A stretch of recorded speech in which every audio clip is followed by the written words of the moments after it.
الحمدللہ رب العالمین والصلاة والسلام علی سید المرسلین محمد وآلہ وصحبہ اجمعین اما بعد۔ سفر المظفر کا مہینہ اسلامی کیلنڈر کے لحاظ سے دوسرا مہینہ ہے، یعنی جب اسلامی سال کی ابتدا ہوتی ہے تو دوسرا مہینہ جو آتا ہے وہ سفر کا ہوتا ہے۔ سفر کے مہینے کے متعلق زمانے جاہلیت میں بہت سے باطل خیالات اور نظریات اور توہمات مشہور تھے، جو آج کل اہل اسلام کے اندر بھی پائے جاتے ہیں اور ان کے ذہنوں میں بھی راسخ ہو چکے ہیں۔ ہم ان کو مختصراً ذکر کریں گے اور احادیث طیبہ سے اس کی تردید بھی ذکر کریں گے۔ زمانے جاہلیت کے اندر یہ بات مشہور تھی کہ سفر سے مراد انسان کے پیٹ کے اندر وہ سانپ اور بچھو ہے جو بھوک کی حالت میں انسان کو کاٹتا ہے۔ بھوک کی حالت میں پیٹ کے اندر جو تکلیف ہوتی ہے وہ اسی سانپ اور بچھو کے کاٹنے کی وجہ سے ہوتی ہے۔ اور لوگوں کے اندر یہ بات بھی مشہور تھی کہ سفر کے مہینے میں بہت سی مصیبتیں اور آفتیں نازل ہوتی ہیں، اس لیے سفر کے مہینے کو وہ منحوس سمجھتے تھے اور اس مہینے سے بدشگونی لیتے تھے۔ آج کل مسلمانوں کے اندر بھی یہی خیالات اور توہمات آ چکے ہیں اور ان کے ذہنوں میں یہ راسخ ہو چکے ہیں کہ سفر کا مہینہ جب شروع ہوتا ہے تو مسلمان شادی بیاہ کی تقریبات سے اجتناب کرتے ہیں اور اس کے علاوہ دیگر پرمسرت تقریبات کا انعقاد بھی اس مہینے میں وہ نہیں کرتے، اور وہ یہ سمجھتے ہیں کہ سفر کے مہینے میں اگر شادی ہو جائے تو وہ صفر ہوگی، یعنی ناکام ہوگی، اور اس کے ساتھ ساتھ وہ اپنے اہم امور کا افتتاح اور ابتدا بھی اس مہینے میں نہیں کرتے۔ ان کے ذہنوں میں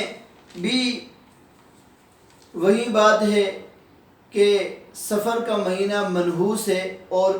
اس مہینے سے مسلمان بھی بدشگونی لیتے ہیں،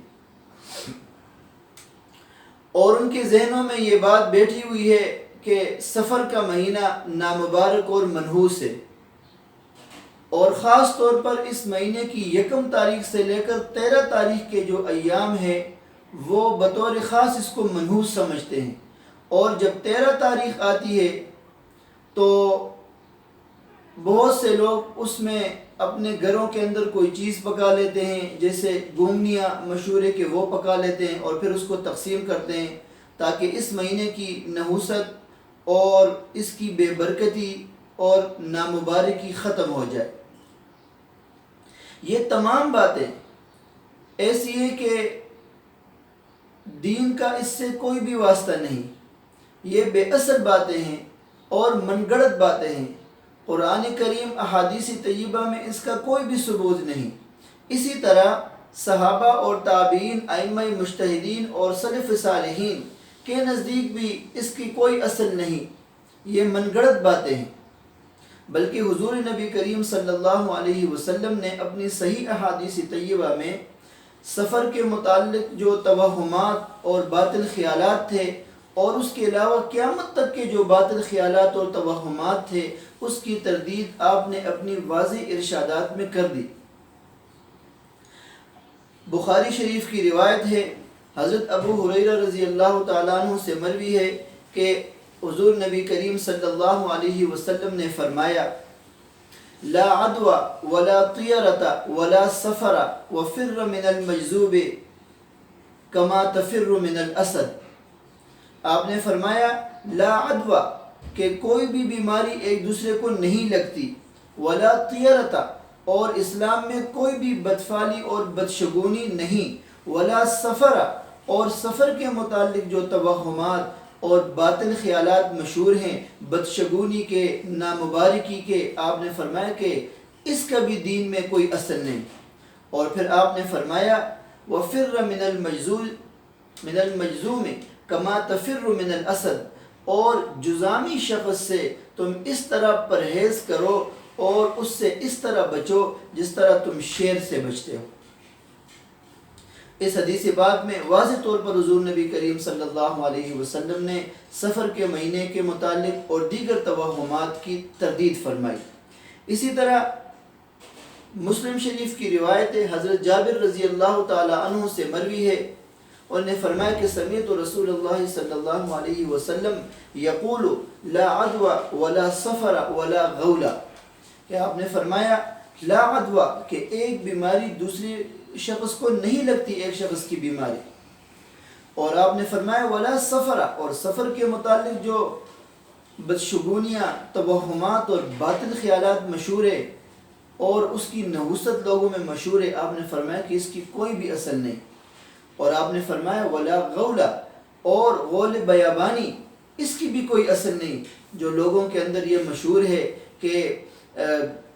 جب آدمی کسی صحرا اور جنگل میں جاتا ہے تو بہت سے دیو جو ہے نا وہ جمع ہو کر وہ انسان کو کھاتے ہیں، انسان کو ڈراتے ہیں، تو آپ نے فرمایا کہ اس کی بھی جو ہے نا وہ کوئی اصل نہیں۔ اسی طرح حضرت ابو ہریرہ رضی اللہ تعالیٰ عنہ کی روایت ہے مسلم شریف میں، آپ صلی اللہ علیہ وسلم نے فرمایا لا عدوى ولا حامۃ ولا سفر،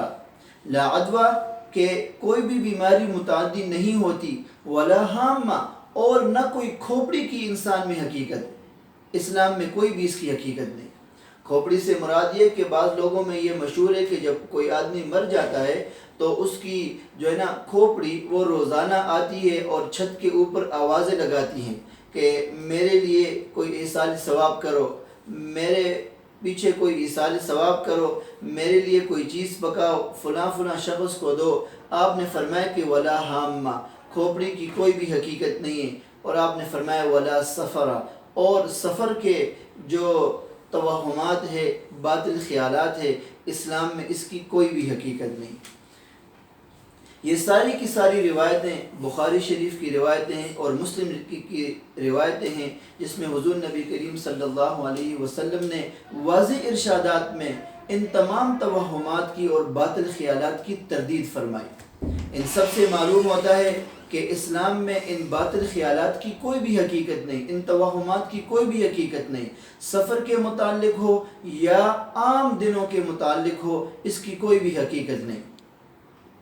نہ اس میں کوئی نامبارکی ہے، نہ کوئی نحوست ہے، اور نہ کوئی آفتیں اور مصیبتیں نازل ہوتی ہیں، بلکہ جتنی بھی آفتیں اور مصیبتیں اور بیماریاں ہوتی ہیں وہ اللہ تبارک و تعالیٰ کی مقدرات ہوتی ہیں۔ اللہ تبارک و تعالیٰ جب بھی وہ نازل کرنا چاہے تو نازل کر سکتے ہیں، کسی کے اوپر بھی نازل کرنا چاہے تو نازل کر سکتے ہیں۔